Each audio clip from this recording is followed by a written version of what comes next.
Sa totoong kwento ng buhay, hindi lahat ng nag-iibigan ay palaging may masayang katapusan.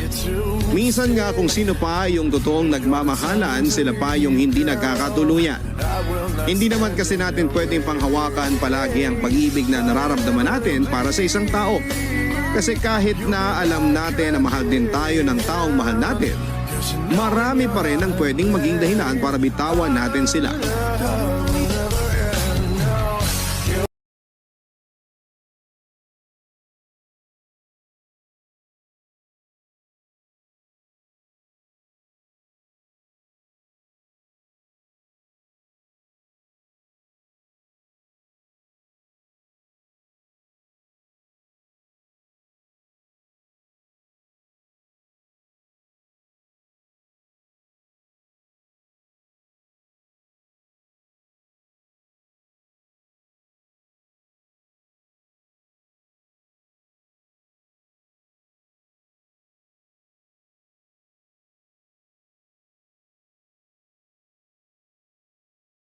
Sa totoong kwento ng buhay, hindi lahat ng nag-iibigan ay palaging may masayang katapusan.